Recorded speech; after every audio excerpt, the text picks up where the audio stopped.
שנסיים נספיקו לעשות תוך מתנה. אז עמותת במיטבי מחברת בין סטודנטים מכל הארץ לבין קשישים שמורתקים לביתם, ליצירת קשר אישי ועזרה בהפגת הבדידות, מענה לכל מיני צרכים ונושאים. נגיד שלום לנועה שפיגלשטיין, סטודנטית לרפואה ומתנדבת בעמותה, ולדפנה דובב, מנכ"לית עמותת במיטבי. אהלן.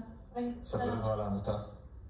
אז עמותת במיטבי, אנחנו בעמותה תומכים באנשים שמתמודדים עם מחלות כרוניות. אנחנו תומכים בהם על ידי איזון טיפול גוף נפש. אנחנו עוזרים להם גם בתמיכה בחוסן, בהגברת חוסן והפגת בדידות. זה בעיקר אנשים מבוגרים או לא בהכרח? לא בהכרח. אנשים שהם מעל גיל 18. ואיך אתם מגיעים אליהם? איך הם מגיעים אליכם? אנחנו יוצרים שותפויות בתוך ארגונים, זאת אומרת מחלקות הרווחה או אגפי הרווחה בעיריות, עמותות שזקוקות לחיבורים וליווי של החולים שלהם על ידי סטודנטים, וזה מה שאנחנו עושים. בכמה אנשים אתם מצליחים לגעת? בשנה האחרונה, בשנת 2024, ליווינו 2,000 אנשים, 2,000 חולים. כן.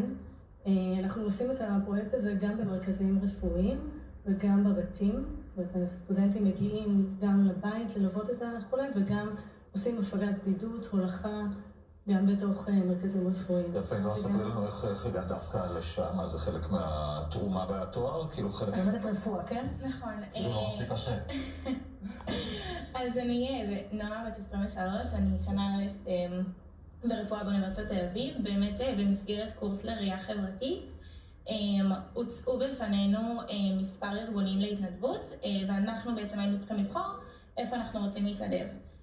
אני חיפשתי משהו גם יותר אקטואלי כמובן שקשור למלחמה ולמצב בארץ, וגם משהו עם אנשים קצת יותר מבוגרים. הרגשתי שכזה יכול להיות לי חיבור טוב, ובחרתי בעמותת במיטבי.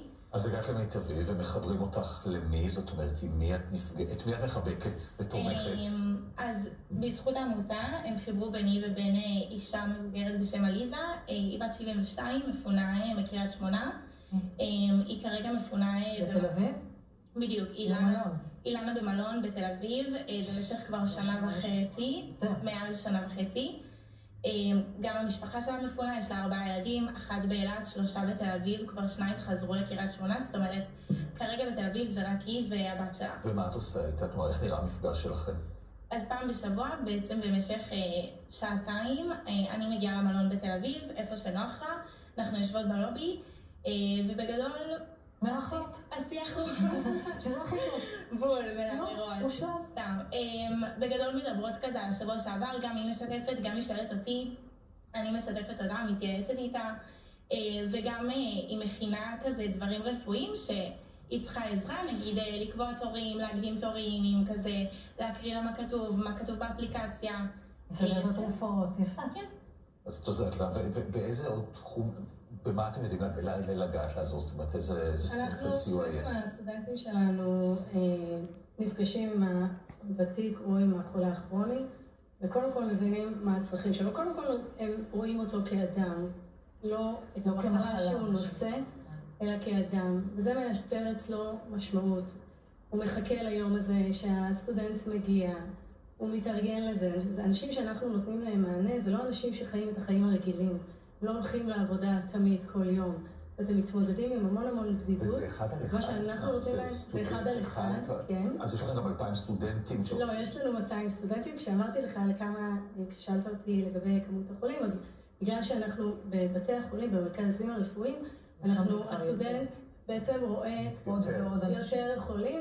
בדרך כלל אנחנו מגיעים לאנשים שהאחות האחראית במחלקה מפונה אותנו, הסטודנט מגיע, בדרך כלל סטודנטים לאחיות, היא מראה להם את האנשים שלא מגיעים אליהם מספיק מבקרים, אנשים שהם לא מבוקרים ומאושפזים לאורך זמן. קודם כל ניגשים לטפל בעניין של הבדידות. נכון. קודם כל. נכון, ולא סתם, חשוב לי לומר, ב-2023 פורסם דוח מטעם ארגון הבריאות העולמי, שקבע שבדידות היא גורם סיכון בריאותי חמור, כמו עישון.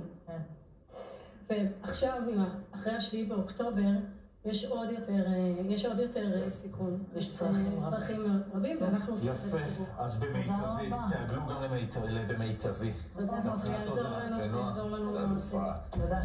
טוב, אנחנו סיימנו את המשדר המיוחד והחשוב.